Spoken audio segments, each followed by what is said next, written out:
Ngakak, Demokrat tolak Ahok jadi dirut Pertamina. Malah AHY yang kena tampol warganet. Sehingga sama-sama kita amankan. Tanggapan soal isu yang beredar ya Bu, soal pergantian Direktur Utama Pertamina Bu, yang sudah disebutkan oleh Pak Erick Thohir juga. Ya itu kewenangan pemegang saham, jadi mungkin dalam hal ini saya tidak dalam kapasitas untuk bicara.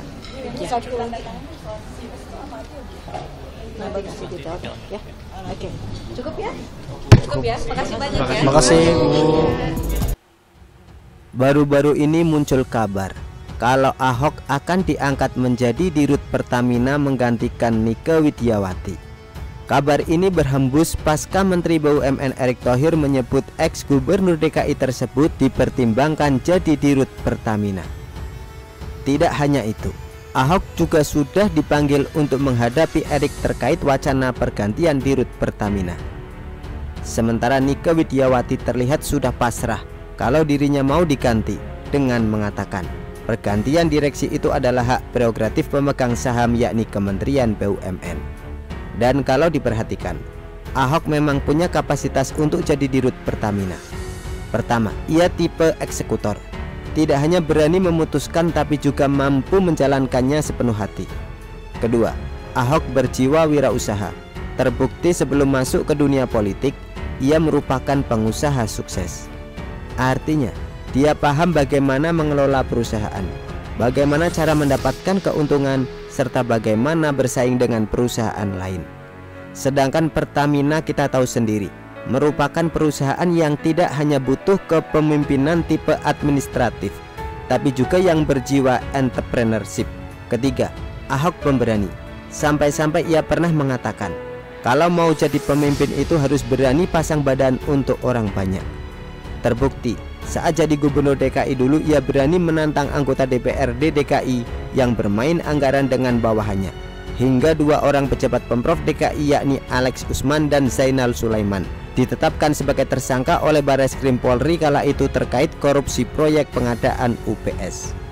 Sementara agar Pertamina bisa maju, mau tidak mau harus dipimpin oleh orang yang berani. Berani membuat keputusan, berani melakukan eksekusi, berani bertanggung jawab, berani dikritik serta berani mengambil resiko.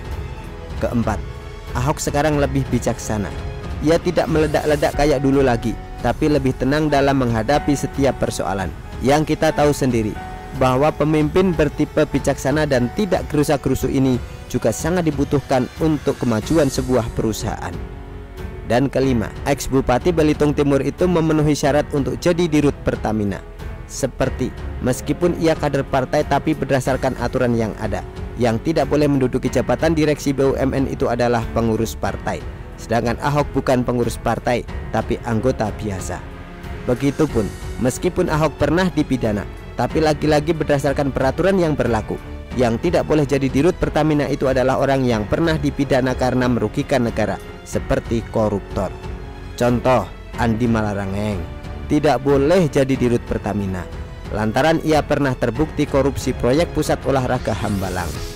Hanya saja yang namanya Partai Demokrat tetap saja tidak setuju Ahok jadi dirut Pertamina. Dirut Pertamina harus benar-benar orang yang profesional, tepat dan bisa membawa Pertamina sejajar dengan perusahaan-perusahaan migas dunia. Ahok kan saat ini komut Pertamina. Bisa diukur juga bagaimana Pertamina saat ini. Kalau menurut saya tidak tepat.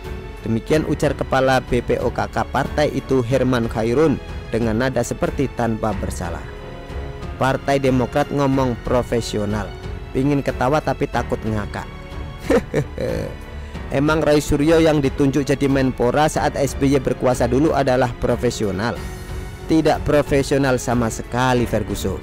Dia nggak ngerti seluk-beluk olahraga kok. Yang orang tahu tentang Roy adalah pakar telematika abal-abal. Begitupun dengan AHY yang mau jadi cawapres Anies. Emang dia profesional? Juga tidak. Justru Ibas yang lebih berpengalaman di dunia politik dibandingkan saudaranya tersebut. AHY mah jangankan pernah mengelola negara, jadi ketua RT saja dia belum pernah. Jadi di mana letak profesionalnya? Oke lah, saat ini dia jadi ketua umum partai.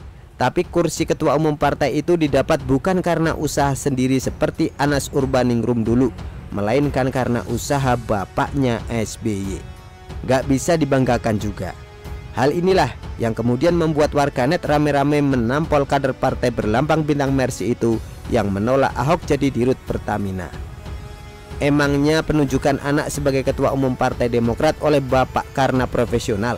Demikian tutur pemilik akun tweet @junmei88. Itu bukan profesional namanya, tapi nepotisme. Demikian juga menjadi seorang pemimpin negara, wapres coy, harus profesional. Kami menolak anak ingusan yang gak punya pengalaman apa-apa dan tiba-tiba merengek-rengek ingin pimpin NKRI. Lanjut pemilik akun tweet @a17dys. SBY pun sebenarnya gak adil terhadap anaknya sendiri. Ibas yang sejak 2009 sudah jadi anggota DPR, pada 2010 jadi sekjen partai, sekarang pun masih jadi wakil rakyat. Malah AHY yang ditunjuk jadi ketua umum Partai Demokrat dan disodorkan jadi cawapres. Orang yang paling profesional di republik ini adalah AHY. Bisa jadi ketua parpol, bisa jadi cagup, padahal kiprahnya masih baru di dunia politik, ujar pemilik akun tweet @sycitepu dengan nada menyindir. Profesional tapi nggak punya pengalaman. Apa maksud dari semua ini? Senjata makan tuan. Demokrat mau menyerang Ahok lewat kata profesional, tapi ternyata ketua umum partainya sendiri yang mau jadi cawapres tapi nggak laku-laku, yang tidak profesional sama sekali. Begitulah kura-kura. Artikel diambil dari syur.com, ditulis oleh Ferry Padli. Bagaimana menurut Anda?